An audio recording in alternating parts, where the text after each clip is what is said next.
अस्सलामुअलैकुम। अल्लाहुम्मा सल्ली अला मुहम्मद वाले मुहम्मद। दोस्तों, मैं तुहाडे नाल कुछ जर्मनी के वीज़े के बारे इन्फॉर्मेशन दाँगा। कुछ तुहानूं मैं जर्मन पहुँचे हैं जिहड़े इमीग्रेशन के क्वेश्चन ने उन्हां दे बारे तुहानूं इन्फॉर्मेशन देवांगा। मेरी वीडियो गौर नाल देखना, जिहड़े शौक रखते हैं, जिन्हां ने बाहर आना चाहते हैं, उन्होंने मैं वास्ते मैं शेयर करना चाह रहा, जिन्हों का वीज़ा लग गया उन्होंने वास्ते शेयर करना चाह रहा, क्योंकि मैं खुद इस वक्त जर्मनी का एक शहर है बर्लिन, उत्थे बैठा हूँ। इंग्लैंड तो मैं जर्मन आया सर, उत्थे मैं टिकट ली, उत्थों बड़ी चीप टिकट मिली मैनू इंग्लैंड तो। उत्थे मैनू 350 पाउंड की आन जान की टिकट मिल गई जर्मनी की, बर्लिन की मिली। बर्लिन एयरपोर्ट है तो जर्मन शहर मुल्क है। सर जी उत्थे फिर मैं इमीग्रेशन ने मेरे को जो क्वेश्चन किए उन्होंने बारे तुहाडे नाल शेयर करना चाह रहा। इमीग्रेशन को गया मैं थोड़ा जिहा अगे बैठा सा, मैनू पहले ही मैं चला गया, पहले ही 10 बंदे सी, 12 बंदे सब तो पहले इमीग्रेशन से पहुँचे। 8 बंदे का काउंटर लगा सी, हर बंदे को 3-3 बंदे डिवाइड हो गए, पिछों होर लोग आ रहे सन, क्योंकि मेरी फ्लैट के 300 बंदा सी, 250-300 बंदा सी, ते बाकी आस्ता आस्ता आ रहे थे।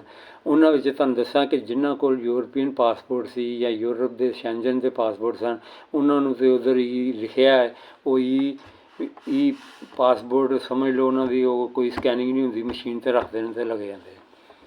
ਜਿਹੜੇ इंडियन पाकिस्तानी बांग्लादेश या श्रीलंका के या नेपाल के या थाईलैंड के या बैंकॉक के या फिलिपीन के ने, ये जोड़े भी लोग ने इन्होंने लैदा वो एक लाइन च खड़ा कर देंगे। मैनू भी लैदा कहा कि इस लाइन चले जाओ, मैं चला गया। मेरे अगे 3 बंदे सन, तो मेरे नाल भी 3 बंदे सन, इधर भी 3 बंदे। मेरा एक्सपीरियंस है कि जिस वक्त तुम जाओ ना इमीग्रेशन कोल, तो लड़का यंग हो तो बहुत अच्छा रहेगा। तुम क्वेश्चन तुम दसोगे साफ साफ, तो वो सुन के तुहानूं डिपोर्ट नहीं करेगा, तुहानूं एंट्री देगा।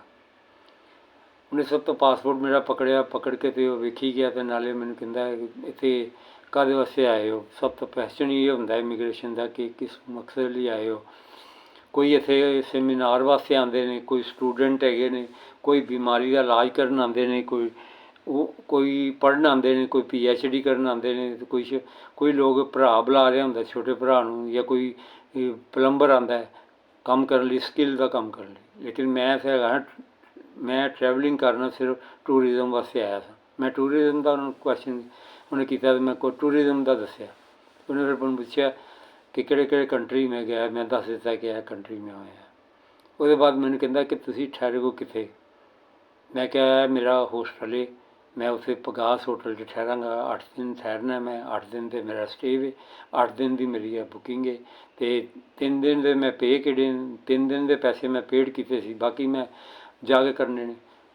अगला क्वेश्चन उन्हें किया कि तुहाडे कोल डॉलर है ने। मैं क्या मेरे को 600 यूरो है, तो एक 1500 डॉलर ने। उन्हें मैं उन्होंने कहा, मैं शो करा, मैं क्या शो मी, मैं उन्हें दसे, उन्हें मैं क्या जो मैं किश कहेगा करने, कहना नो नो नो। मैं क्या शो करा, कहना नहीं नहीं कोई नहीं जरूरत है। मैं बेड में हत्थ पान लगा तो उन्हें क्या नो। उसके बाद उन्हें मैनू स्टैंप लाई, तो कोई क्वेश्चन नहीं किया और करके, तो मैंने क्या चले जाओ। हाँ, एक क्वेश्चन उन्हें होर किया, उन्हें कहना तुहाडे कोल रिटर्न टिकट हैगी है। मैं टिकट मेरे को अगे पिछे हो गई थी, मैं फिर थोड़ी देर लगी मैनू, उन्हें मैं टिकट फिर कढ़ के, तो मैं क्या मेरे को रिटर्न टिकट हैगी। दोस्तों यह गल याद रखना कि रिटर्न टिकट लाजमी हो तुहाडे कोल। अगर रिटर्न टिकट ही होएगी तो सारे पैसे ज़ाया, वीज़ा ज़ाया, सारा कुछ डिपोर्ट करनगे तुहानूं उत्थों। 2 दिन रखणगे, 1 दिन रखणगे, तुहानूं उत्थों ही वापस। यह मेरी गल याद रखना, तुहाडे कोल रिटर्न टिकट होनी चाहिए है, होटल की बुकिंग होनी चाहिए है, डॉलर कोल होने चाहिए ने। यह 3 चीज़ां तो लाजमी मस्ट होनी चाहिए। उसके बाद क्वेश्चन करते नहीं करते, तुहाडे कोल 3 चीज़ां तो लाजमी होण। तो मैं इस वक्त तुहाडीआं दुआवां नाल बर्लिन च बैठा हाँ, चौथा 5वां दिन है, तो ये बाद मैं वापस लंदन जाना है। तो मैं वापस जो जावांगा तो मैं इंग्लैंड के फिर दोबारा जोड़े क्वेश्चन का मैनू सवाल करेंगे, किन्ने सवाल किए हैं या मैनू कोई भी नहीं करते, वो बारे मैं तुहानूं वीडियो बना के दस देंगा। ਵਰਕ ਆ ਗਿਆ। ਮੈਂ ਤੁਹਾਨੂੰ ਸੱਚੀ ਗੱਲ ਦੱਸ ਰਿਹਾ ਕਿ 3 ਚੀਜ਼ਾਂ ਹੋਣੀਆਂ ਚਾਹੀਦੀਆਂ। ਇੱਕ ਤੁਹਾਡੇ ਕੋਲ ਟਰੈਵਲ ਚੈੱਕ, ਟਰੈਵਲ ਡਾਲਰ ਹੋਣੇ ਚਾਹੀਦੇ ਨੇ ਟਰੈਵਲ ਵਾਸਤੇ।